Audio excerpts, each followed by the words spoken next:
But Well Studio, we're pleased to welcome now Courtney Taylor, Executive Director of Accelerate Mississippi, live from the Horizons Conference. Hey, Courtney. Hey, Gerard, how you doing? Doing fantastic. Tell us what's going on at the conference today. Oh, man, we've got close to 700 people all engaged in workforce, industry leaders from around the state, community colleges, IHL, K-12, everybody. Over here at the Accelerate Mississippi Horizons Conference, and we're going through benchmarking really cool programs, really cool things that have happened around the state over the last year. We've had some different speakers, some different panels. We've got a real big expo where people can get hands-on with everything we've got as well. So what's the goal? What are the takeaways? These folks that are attending the conference and they're taking in these speeches and visiting with all the experts in this area. What are we trying to enlighten them with so they can be more effective at their specific jobs and help the workforce of our state? Yeah, so, a lot of times in workforce, we end up isolated in our institution or organization or whatever. So the goal with this is to bring everybody out, bring them together, let them hear from each other, talk to each other, learn from each other. At the end of the day, the goals are always to get more efficient at what we're doing, but also to rip off and duplicate successful programs where we can, to help everybody be better, to help Mississippians get access to better opportunities.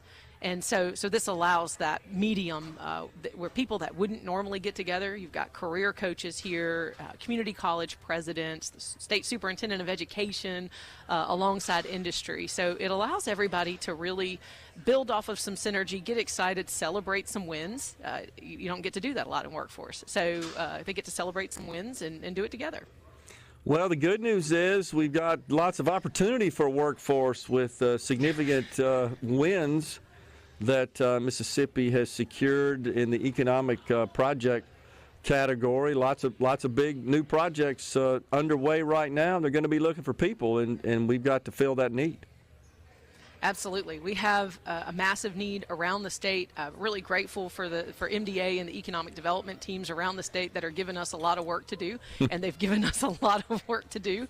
We're really pushing on construction right now. We need more electricians, more plumbers, HVAC technicians. We just need more of everything. Yeah. And so trying to be more efficient where we can, trying to surgically send money and resources where we can to make sure we can get the biggest bang for the buck because the need is so great. It's a fun problem to have when you're in workforce. I'm a total workforce nerd, so we have a lot of fun walking through all of these scenarios and needs. Yeah, and some of those, Courtney, some of those trade jobs that you cited there, they're very high-paying, very opportunistic jobs as well, and it is a function of demand and supply. Just as you said, we need workers in all these disciplines, and if they're so inclined, there's plenty of financial opportunity for them. Absolutely. And what we want is to help our companies across the board make sure that they can hire Mississippians or that we can recruit people to come and move to Mississippi permanently. Both of those are great options. So all of those things work. And, you're talking about jobs that start out at 50,000 plus and have the potential of going over 100,000 across the board. People can own their own businesses. They can be subcontractors, whatever, for that side. But you also have all the engineers that are necessary for these types of occupations, human resources, accountants. It's a massive need, and it's a fun time because if you want to work, you can.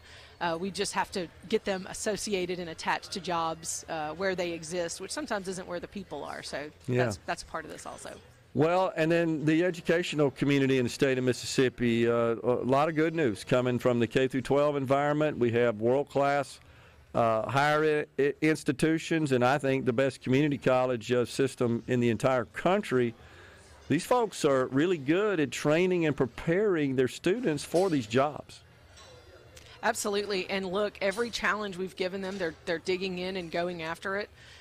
They need resources, and so we're trying to help position those where we can, but you've got your high schools are adding programs where they can, your community colleges are adding programs where they can, expanding programs. It is a lot of work just to add a program that can train 20 to 40 more people a year, but they're doing it, and so we're grateful for that. Everything we do ultimately ends up on their backs. We've got the career coaches that are learning about all of these different opportunities as well so that they can help their students and their communities get access to this. Yeah, absolutely. So before we go, Courtney, what about just connecting the private sector and the educational community? To what extent does Accelerate play in that, a role in that? So I'll start with the conference. Here we've got about 40 exhibitors. Most of them are from private industry, sharing about what they do and what they need. Outside of that, we have our regional coordinators that help connect different industries at different times, but it really gets down into the company by company, individual by individual to try to solve the problems that they have. It's an everyday thing for us. Absolutely. That's awesome. Courtney, appreciate it. We'll be talking to some more other folks later on in the program. Good luck with the conference. Sounds like a lot of activity. Absolutely. Thanks. Thanks so much. All right. Bye. We're coming right back, folks. We got Fox News and SuperTalk News coming your way, and then we're back in the Element Wealth studio.